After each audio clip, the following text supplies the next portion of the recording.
여의도 맨션 구독자 여러분 안녕하십니까. 제가 오늘은요 정말 돈이 되는 꿀팁, 그리고 그런 꿀팁을 전달해주는 일종의 전도사님이라고 불러야 되나. 야, 그래서 저도 평판을 정말 여기저기서 자자하게 듣고 있고, 그리고 간간히 유튜브 등 다양한 TV나 이런 매체를 통해서 봤던 분인데, 이분이 모처럼 또 책을 내주셨다고 합니다.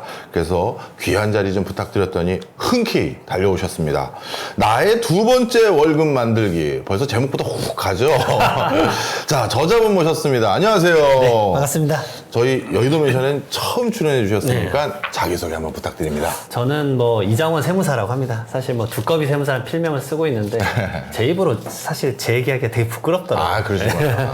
그래서 저는 이제 주로 부동산 기반으로 좀 자산 관리 많이 하고 있고요. 그다음에 사실 제가 접근하는 게 마이크로적으로 경제에 좀 접촉하는 것 같아요. 그러니까 세금을 통해서 부동산이든 자영업자든, 자영업자도 사실 오늘도 제가 커피숍에 갔다 왔지만 이분도 매출 얼마겠구나. 아, 감 오시는구나, 이제. 그렇죠. 야. 그냥 업체들이 있으니까. 네. 그러면 순환율이 이렇게 돌아가고 전환율은 얼마나 될까.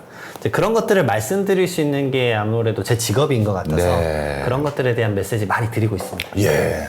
정말 제가 왜 모셨는지 벌써 감 오시죠? 자, 이제 우리 월급만으로 우리 미래를 보장할 수 없는 세상입니다. 그리고 월급만으로 내 노후까지도 대비하는 건 이제 정말 불가능한 세상이 돼버렸습니다. 그래서 모두 다 창업이라고 해야 될지, 이제 이거 부업이라고 해야 될지, 뭔가 그런 걸 많이 모색하는데요. 그런데 거기에 어설프게 발 들여놨다가 정말 그동안 모았던 쌈짓돈까지 날려먹는 수가 있습니다. 그래서 이럴 때는 더더욱 누군가 강렬하게 나에게 도움을 줄 수 있는 멘토가 필요하고, 그 멘토 역할을 할 책이라도 있으면 든든하게 되는데요. 바로 이번에 그런 책을 집필해 주신 분이 우리 세무사님이십니다. 자, 그래서 제목을 나의 두 번째 월급 만들기라고 해주셨는데, 책 앞부분에는 아주 강력하게 경고부터 하셨어요. 네. 요즘 폐업이 얼마나 많은지 아니? 이거 하라는 건지 말라는 건지 그렇게 겁이 날 정도였는데, 네. 일단 그 상황부터 설명 좀 해주세요. 우선 마이크로적으로 제가 접근한다고 했으니까 올해 3월에 법인세 끝났을 때 네. 당연히 폐업은 당연하고 회생 신청하신다는 대표님들 많았어요. 그래요. 네, 그러니까 이게 약간 양극화되고 있는 것 같아요. 그러니까 잘 안 되는 사업군은 완전 이제 꼬꾸라지고 있고, 잘 되는 쪽은 또 잘 됩니다. 예. 무조건 다 안 되는 건 아니고. 왜냐면 매체에서는 자영업자, 폐업자가 100만 명 넘어갔다 하지만 사실 되시는 분들도 되세요. 그렇겠죠. 무조건 다 망하는 시장은 아닌데, 네. 어쨌든 폐업의 인원수 자체가 많이 늘었다라는 점은 확실합니다. 네. 근데 저는 이러게도 생각을 해. 이게 늘어난 게 코로나 때 그냥 부업하고 자택하면서 사업자 그냥 툭툭 만들었던 거, 그걸 정리한 것도 없지 않아 있습니다. 네. 어쨌든 폐업자가 지금 100만 명이 넘어서고 있고, 사실 소상공인분들은 사실 쉽지는 않은 상황이기는 합니다. 그리고 종합소득세 때도 마찬가지였어요. 사장님, 저 이제 세무사님 이제 사업 접으려고요. 이거 힘들다. 제가 표현하는 것 중에 하나가 자영업자 좀비라고 있어요. 네. 그게 뭐냐면 임대기간이 1년 남았어요. 임차기. 예. 1년 동안만 그냥 딱 똔똔만 치고 여기 나가자. 어차피 이게 수익 구조가 안 나오고. 그래서 제가 그래도 선생님 이거 좀 사장님 좀 해보셔야죠. 그러니까 의지가 안 나요, 이제 진짜. 그러니까 막 쉽게 뛰어드셨다가 그런 분들도 많고, 좀 더 마이크로적으로 말씀드리면 그리고 이제 제가 매년 이쯤에 항상 해야 되는 게 있어요. 한 8월부터 11월 사이에는 지금 업체들의 중간 결산을 좀 해드려요. 그러니까 어차피 루틴한 업종이면 매출 매입 딱 정해져 있으니까 이래 가면 내년에 법인세 얼마 냅니다. 종합소득세 얼마 neb니다. 말씀드려야 되는데 좀 슬프게도 제 거래처 분들은 이제 이게 세금을 안 내시는 분들이 많아졌어요. 원래는 이때쯤 쓱 만져주셔야 되잖아요. 맞아요. 절세 방안으로. 네, 그림 한번 그려주셔야 되는데. 야, 근데 이 그림 그릴 게 없어졌구나. 오히려 이제 걱정하시는 건 반대예요. 이자 갚으라고 하면 어떡하냐. 아이고. 왜냐면 사업자 대출이 3년 만기 채권이니까 2년 연속 손실 나면 은행에서 이제 슥 말하거든요. 그렇죠. 대출을 좀 일부 변제를 한다거나 아니면 이자율 좀 조정을 해야 될 것 같습니다. 이것 때문에 더 무서워하시는. 손실은 그냥 당연한 거고. 근데 그 중에서도 이제 활로를 만들어내시는 분들은 있는데, 근데 사실상 전반적으로 이게 하나의 킥을 만드는 게 쉽지 않잖아요. 그렇죠. 사실. 그래서 거기에 대한 고민들 많이 하셨을 때 제가 그냥 이런 거 어떠시냐, 저런 거 어떠시냐, 유사업종에서 이런 시도도 하시던데 이런 말씀을 좀 드리는 게 제 역할인 것 같습니다. 네, 이제 조금 이해되는 부분이 있습니다. 이러다가 제2의 IMF 오는 거 아니냐 했는데, 사실 그 중에는 첫 챕터로 기억나는데 이게 창업인가 투잡인가 뭐 이런 표현이 있으셨잖아요. 맞습니다. 이게 약간 투자, 부업식으로 슬쩍 사업자 냈다가 접은 것들도 상당히 섞여 있는 건 사실이군요. 그래서 잘 되는 분들은 여전히 잘 되지만 분명 어려운 건 사실이다. 자, 그러면 자연스럽게 제가 부동산 여쭤보지 않을 수가 없습니다. 이렇게 소상공인들의 상황이 그렇게 여의치 않은 것은 분명한 사실이라면 상가 공실이라든가 상가에 투자하신 분들 요즘 낭패 좀 받겠는데요? 장난 아닙니다. F&B 쪽은 확실히 힘드세요. 아, 그러니까 저는 이제 부동산 기반으로 많이 이제 자산 관리를 하니까 예. 저한테 물어보신 적도 있어요. 저 혹시 주변에 살 사람? 아니 살 사람이나 여기 임차할 사람이냐. 임차. 세무사님이 그런 분들 많이 아시지 않냐. 저보고 들어오라는 분도 있었어요. 여기 넓다. 예, 아이고. 세무사님 직원 많으시니까 들어와라. 오죽하셨으면. 네, 오죽하셨으면. 그 렌탈 프리도 확실히 엄청 늘어났습니다. 강남의 메인 도로도 이제 병원이나 이런데 네. 피부과나 성형외과 많잖아요. 네. 렌탈 프리 6개월 엄청 많습니다. 와. 근데 이제 임대료를 못 낮추니까 결국 렌탈 프리로 그렇겠죠. 가는. 왜냐면 결국 캡레이트가 그 상가에 대한 매매가액을 결정하니까 임대료를 쉽게 못 낮추시고 결국 렌탈 프리 기간이 좀 늘어난다거나 이런 식인데 그게 정말 많고 제가 이렇게 생각을 합니다. 이거 상가 임대만 하는 중개법인 대표님을 만난 적이 있었었는데 예. 이게 한 7% 정도 넘어가면 공실률이요? 네, 네. 공실률 7% 넘어가면 전염되듯이 20%까지 올라간대요. 그 왜 그렇게 되죠? 그러니까 이렇게 되는 것 같아요. 이제 1층 상가가 비어 있어요. 예. 아 여기 뭐 안 되는구나. 네. 아. 여기 뭐 없네. 딴 데 가서 놀자. 이렇게 돼버리더라고요. 그 공실에 몇 개가 주는 그 거리 이미지가 좀 생겨버리는 것 같더라고요. 야, 그래서 확 와닿네. 네. 그래서 그때 이제 여쭤봤는데 그때 예전에 글로벌 경제 위기 때 서프라임 모기지로 터졌을 때 그때 강남의 공실률이 12%였다. 네. 그러기 힘들 때도. 네. 근데 지금 강남 12% 이미 넘어섰다. 그 얘기를 딱 듣는데 장난 아니구나 진짜. 예. 근데 이제 상권이란 건 사실 또 이동되니까. 그건 그렇죠. 네, 강남에 좀 임대료가 비싸니까 요즘은 또 광화문 오피스 상권을 많이 가시니까. 이제 그런 것들에 대한 좀 이 지각의 이동도 있고. 예. 근데 이제 사실상 F&B 쪽은 이제 너무 힘들어지긴 했어요. 뭐 밀키트도 엄청 늘었고, 당연히. 네. 그다음 실제 매장 가서 먹을 필요가 있냐. 네. 그러면 당연히 임대인들에 대한 이제 부동산 가격에도 영향을 좀 미쳐서. 그렇군요. 사실 못 버텨서 지금 알아보시면 또 꽤 있는데 당연히 부동산 가격이 무조건 오른다고 생각하시는데 예. 그건 아파트에 약간 한정인 것 같아요. 제 개인적 생각. 이런 이제 뭐 다가구나 상업용 꼬마 네. 빌딩 이런 것들은 가격이 결국 그 매수자의 찾는 그 가격에 따라서 5억 10억씩 툭툭툭툭 변경되는 것 같아요. 그러니까 아파트처럼 기본적으로 유지되는 그런 시장은 아니다. 예. 그러니까 만약에 뭐 4억의 오피스에 관심이 있다 그러면 한편으로는 지금이 약간은 좀 기회예요? 기회일 수도 있겠다. 누군가에게 위험은 누군가에게 또 그렇긴 사실 하겠네요. 기회가 될 수도 있으니까. 예. 그럼 조금 더 들어가서 마이크로하게 상가 중에서 중대형 상가하고 소규모 상가 공실률은 어떻습니까? 와 이거는 진짜 소규모 상가보다 사실 집합 상가나 이런 부분들 더 크고 요즘 그리고 사실 집합 상가의 대표적인 게 아파트 상가잖아요. 그렇죠. 그런 데는 뭐 공실 심하고 채우는데 기본 10년씩 걸리니까. 참 특이해요. 아니 아파트면 집 앞이니까 거기가 가까워서 거기서부터 사실 상권이 좀 형성될 것 같은데 이거 왜 그런 거예요? 저도 항상 그 부분에 대해서 이제 생각을 해봤는데 제가 아파트 상가를 들어갈 뻔한 적이 있었거든요. 예. 저는 이제 첫 사무실 헬로시티 앞이었는데 예. 임대료 자체가 2배 이상 차이. 결국은 분양가 때문에 그런 것 같습니다. 분양가에 대한 결국은 대출을 받으셨는데 그 이자를 상쇄할 정도의 임대료를. 임대료는 받아야 되니 그런 가까운 것에 대해서는 결국은 내가 올릴 수밖에 없다. 캡레이트나 이런 거 따져봤을 때 결국 그 가액을 감당할 임차인이 많지 않아서 네. 오죽하면 요즘 신축 아파트는 중개사 사무실도 안 들어간다고 하니까. 이야. 네. 저 그 얘기 진짜 들었어요. 길 건너편에 그냥 하고 많다. 왜냐하면 와 1층 임대료 감당을 못 하겠어 이래버리시니까. 네. 그리고 중대형 상가가 사실 지금 공실률이 좀 더 높죠. 소규모 상가는 사실은 아시다시피 불경기 되면 가장 잘 되는 게 라면집 이런 그렇죠. 거잖아요. 사실은 네. 이제 분식점 뭐 불황에 그런 거. 맞는 이제 좀 저렴한 음식들 그런 것들 소규모 상가 이런 것들은 좀 더 이제 활로가 좀 펼쳐지니까. 네. 그러니까 이쪽 관련된 프랜차이즈 문의는 사실 상당히 많으세요. 네. 그래서 프랜차이즈가 막 쫙 늘어날 때도 있고. 네. 그러니까 거기에 맞는 이제 시장들이 또 새로 생기는 거니까. 네. 지역별로도 당연히 상가 공실률이 다를 텐데 제가 전국 1등 상가 공실률 1등 지역은 알아요. 제가 우연히 알게 됐습니다. 어떻게 알고 거기 정부청사에 출장을 갔는데 그 맞은편에 상가가 있는데 맞습니다. 진짜 1층이 통 쫙 다 비어서 제가 그게 왜 거기 눈이 갔냐면요. 그 1층 통으로 다 비어있는 상가 안에서 중학생 몇 명이 축구를 하고 있더라고요.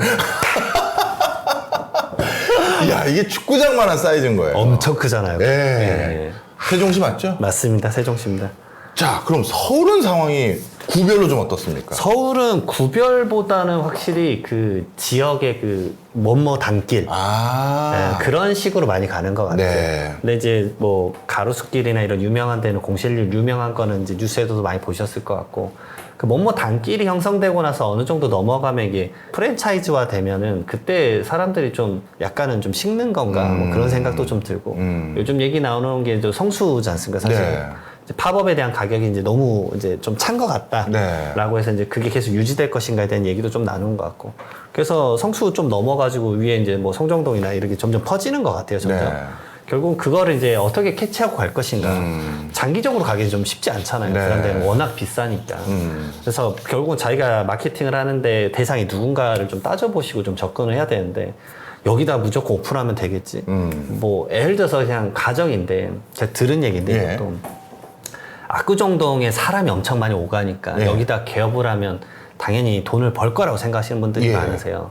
사실 압구정동에서 돈을 쓰시는 분들은 외지인이지 압구정동 분들이 아니시더라고요. 거기. 그렇죠. 예. 네. 근데 이제 그 자산가 분들이 거기서 돈을 쓸 거라고 많이 생각을 하시더라고요. 아. 그러니까 뭔가 가격이 높아도 셀링 몇 개만 하면 내가 벌겠지. 예. 근데 거기는 오히려 외집 분들이 사진 찍으러 오신대잖아요. 그러니까 그런 이제 특성을 좀 알아야 되는데 네. 이게 그 거기에 대한 이제 말 그대로 자기가 들어갈 때 입지 지역에 네. 저도 개업을 할 때 일주일은 거기 계속 갔거든요. 예. 계속 가서 그냥 커피숍에서 계속 일하면서 아 여기 이렇구나 저녁엔 이렇구나 점심도 먹어보고 식당 사장님이랑 얘기도 나눠보고 어떤 분들 많이 와요 이 정도는 해야 되는데 그냥 아무 생각 없이 그냥 아 이게 예전부터 알던 데야 여기 개업하면 무조건 빵꾸 나지 이런 네. 생각으로 하셨다가 네. 진짜 주머니가 빵꾸 나는 네, 그런 생각이 될 수 있기 때문에 네. 조심하셨으면 좋겠어요. 네. 소상공인 입장에서도 하나 여쭤봤으니까 이제 약간 자산가 입장에서도 하나 여쭤보면요. 가끔 저 이해가 안 가요. 예를 들어 내 건물이 한두 개가 비었습니다.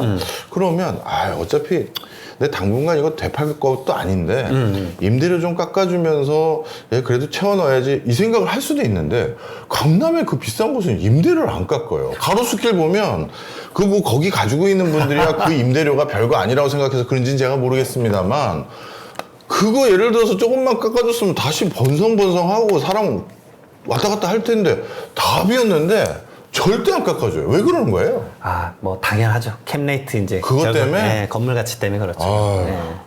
일부는 저도 깎아줄 법한데 사실 그분들은 어차피 등기부 등본에 을구가 없으세요. 어차피 을구가 없기 때문에. 예. 죄송합니다. 제가 이 방송을 통해서 다시 한번 사과드리겠습니다. 네, 괜한 걱정을 했군요. 제가 괜히 마치 뭐 빌 게이츠 그 자산 관리를 걱정했던 느낌이 확 드네요.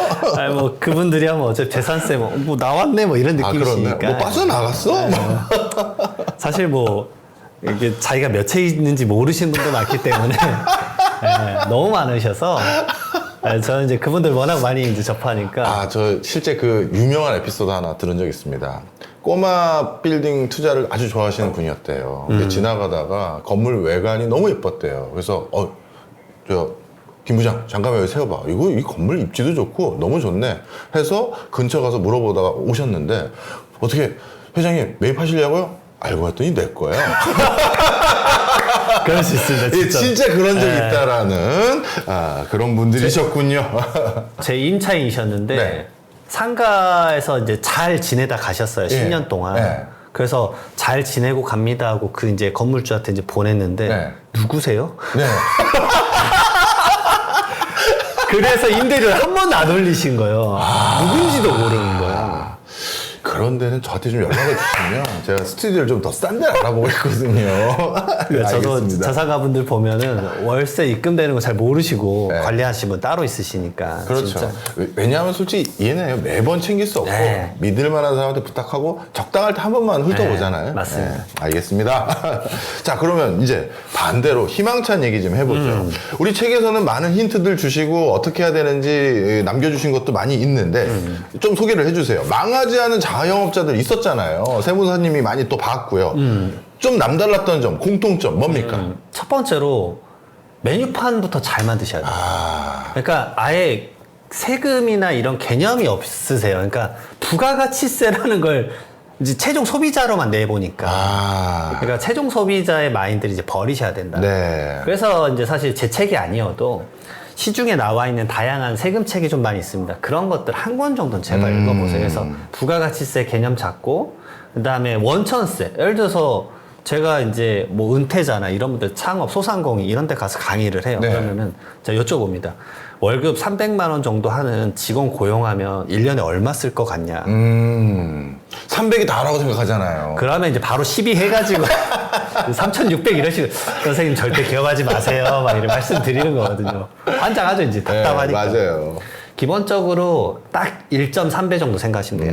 그러니까 4천 한 6, 700 나와요. 왜냐하면 4대 보험이랑 1년 지난 퇴직금. 네. 그 다음에 이제 당연히 상여 줘야 되고.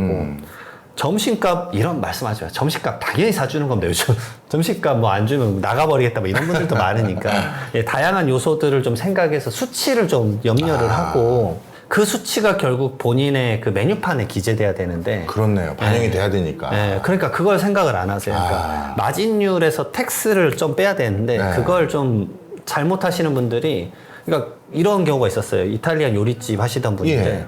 메뉴판이 그 지역에 비해서 월등히 좀 쌌어요. 그리고 부가가치세 개념을 모르다가 불티나게 팔린 거죠. 네. 그래서 부가가치세 딱 내니까 손실. 마이너스예요. 네. 그래서 다시 가격을 올리는데 이제 반발감이 심해지고. 그렇죠. 갑자기 가격을 올리는 건 엄청난 선택인데 이제 그런 영향이 있기 때문에 처음에는 수치에 대해서는 조금 알아보고 결정을 하셨으면 좋겠다. 왜냐면 이게 초기 단계니까. 네. 그리고 막 다양한 정책들도 알아보셔야 돼요. 사실 개업할 때 개업 전에 네. 말 그대로 사업자 등록증을 내기 전에 받을 수 있는 정책 자금들이 많거든요. 그러니까 사업자 등록을 내기 전부터 정책 자금을 받을 수가 있구나라는 걸 모르시는 분도 많아요. 그러니까 자기가 어떤 사업을 한다. 네. 내년에는 국가에서 말했지 않습니까? AI 관련된 예산 엄청 편성하겠다고. 내가 AI 관련된 게 있다? 좀 알아보고 그런 것들 지원받아서 사업을 하면 좋을 텐데 전혀 공부 없이 그냥 막 무작정 달려들어서 네. 자기 돈 막 다 써서 망하고 이제 피눈물 흘리고 이러신 경우가 많으니까 그리고 이제 두 번째로는 다 아세요. 자영업자분들은 진짜 힘들다는 거 다 알고 있어요. 예. 네. 그래서 속된 말로 기본적으로 갈아 넣으셔야 돼요. 진짜. 이게 좀 말할 수밖에 없는 좀 슬픈 현실인데 진짜 갈아 넣어야 된다. 왜냐면 인건비 부담이나 이런 게 너무 심해지기 때문에 그래서 첫 번째로 뭐 제가 가는 식당도 브레이크 타임 없애셨어요. 브레이크 네. 타임 없애고 예전에 좀 있었는데 예. 그리고 그거 빨리 알리시더라고. 왜냐면은 안 알리면 브레이크 타임 없앤 거는 사장님만 알아요. 그 시간에 안 가버리니까 예, 예. 익숙해가지고. 그래서 1인 자영업자가 제가 봤을 때 인건비나 이런 것 때문에 본인만 갈아넣고 더 늘어날 수밖에 없는 구조예요. 지금도 사실 1인 자영업자 거의 20% 넘을 거예요. 엄청 많습니다. 437만 명 정도 되는데 엄청 많습니다. 왜냐하면 인건비 한 명 쓰면 엄청난 지출을 그렇죠. 해야 되니까 그러니까 본인을 계속 갈아 넣는 구조가 될 수밖에 없다.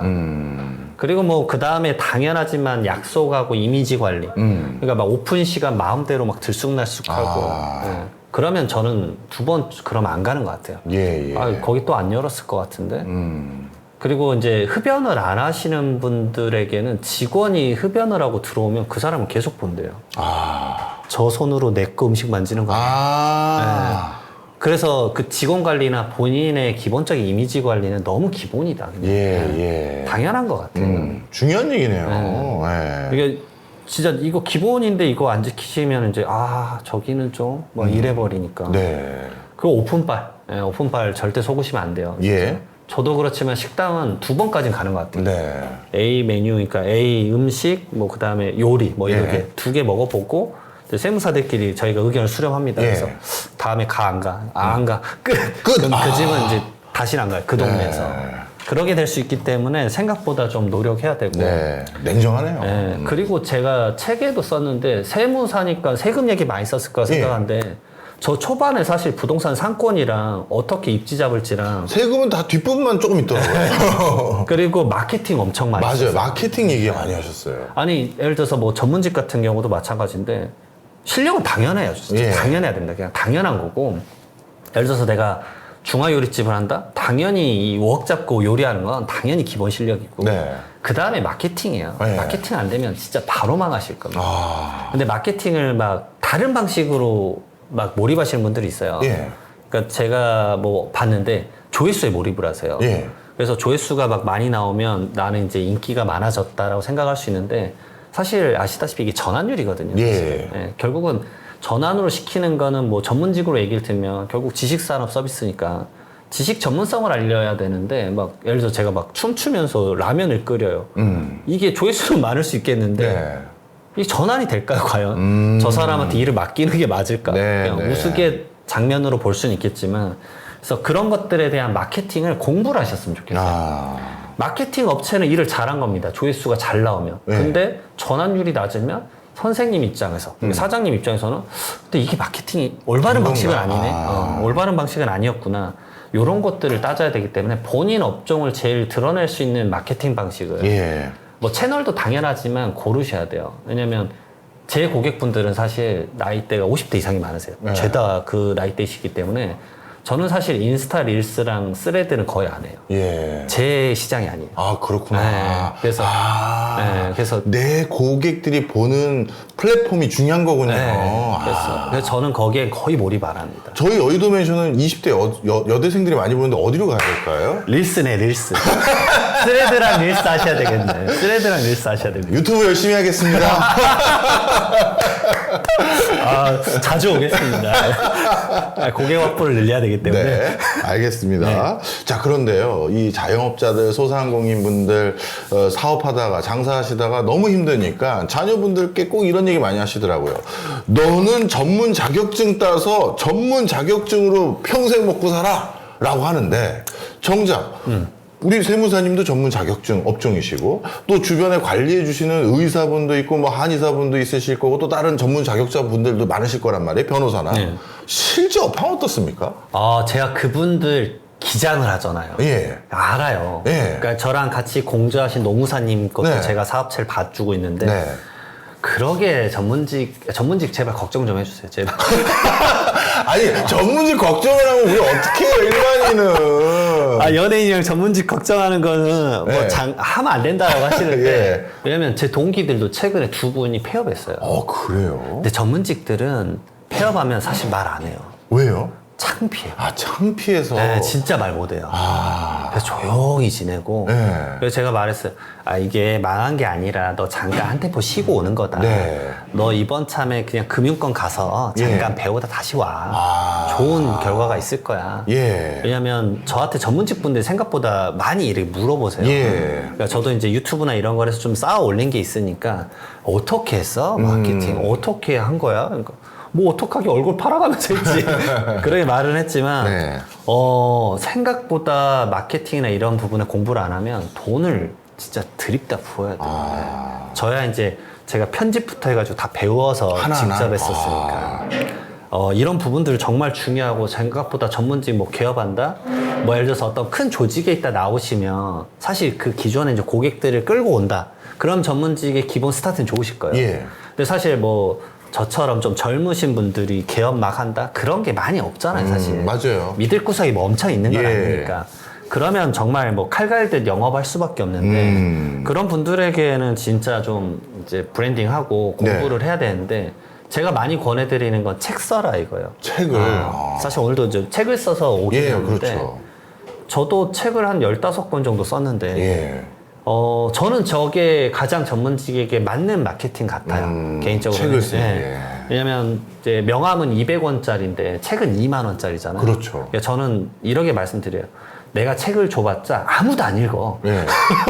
아무도 안 읽는다. 네. 하지만 책은 2만 원짜리 명함이다. 아. 그냥 간단하다. 100배 이상 수익률이 높아질 거다. 아. 그러니까 저 책은 어려워. 아무도 안 읽을 거야. 근데 이 책을 주면 이걸 받는 사람은 이렇게 느낄 거다. 아, 이 사람이 이 책을 쓸 정도면 얼굴 드러내고 책 썼잖아. 그러면 자기 창피하지 않게 노력은 했겠지. 기본 지식은 있겠지. 이 사람한테 맡길만 하네.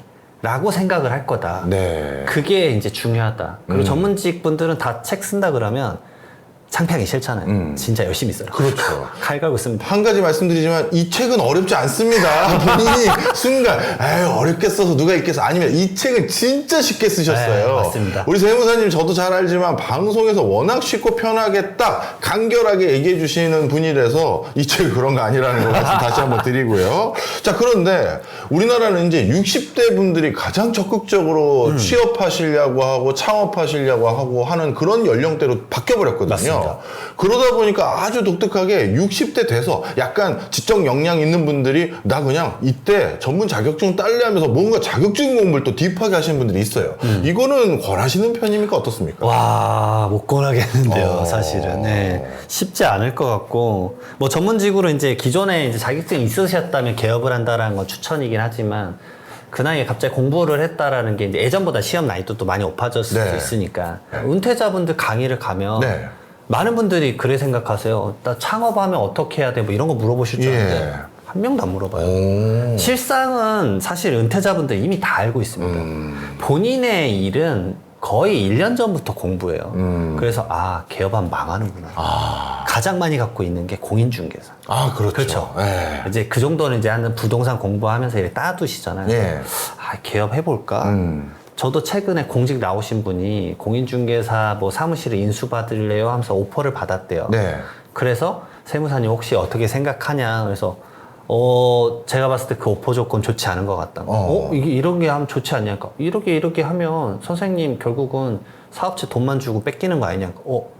생각도 안 해보시고. 그러니까 그런 구조를 이제 사람을 순진하게 믿으실 수 있으니까. 그래서 제가 말씀드린 게 기존에 나가서 중개사 한 선배들 다 만나봐라. 딱 일주일 있다 전화 왔는데 세무사님 이거 안 하려고 했까 왜 안 하시냐. 개업한 모든 선배가 공인중개사 다 망했대. 그러니까 결국은 녹록하지 않은 거예요. 그냥 다 이렇게 생각해서 그냥 조그맣게 차려놓고 그냥 뭐 사람 오면 사람 오면 사랑방처럼 장난하지 마십시오.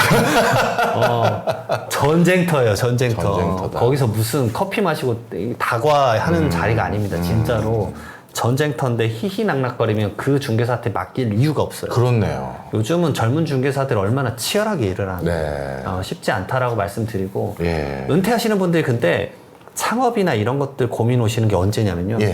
은퇴하고 한 6개월은 그래서 이제 좀 쉬세요. 가족들과 단란한 시간도 보내고 한 6개월에서 1년쯤 되면은 저 뭐하지? 그때 오세요. 그때 갑자기 이제 창업 박람회를 가시기 시작합니다.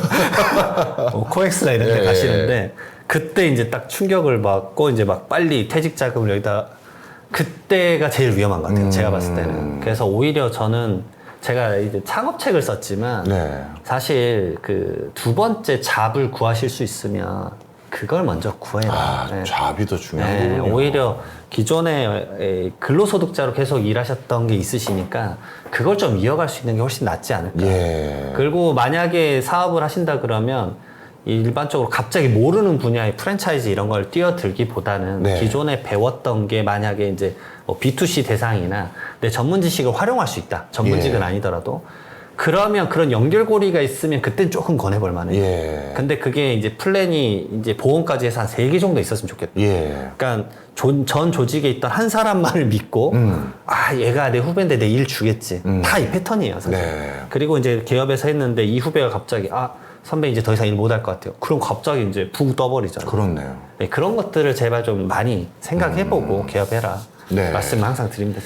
실제 여러분 이 책을 읽어보시다 보면요, 이 책은 어떻게 보면 한 번 읽고 그냥 남 주는 책이 아니라요, 창업한 뒤에 어떻게 보면 회사 사무실, 상가 사무실 어딘가에 꼭 꽂아 놓으시고 세금 신고할 때 아니면 마케팅 할 때 조금씩 읽어보면서 맞아, 이렇게 하지 말라고 그랬지, 이렇게 하라고 했지, 이거 참고하실 수 있는 형태로 아주 분절적으로 그리고 테마별로 잘 나눠놨습니다. 그래서 처음부터 다 읽기가 불편하신 분들은 중간에 난 세금이 특히 약한데 하면 뒷부분부터 아니면 마케팅 부분이 약한데 그러면 가운데부터 이렇게 다 읽을 수 있도록 다 설명을 다 해놓으셨어요. 백과사전처럼요. 그래서 저는 정말 내가 어떻게 모은 돈인데 이거 한순간에 다 날려버리시기 싫으시다면 반드시 꼭 읽어보시길 강권해 드립니다.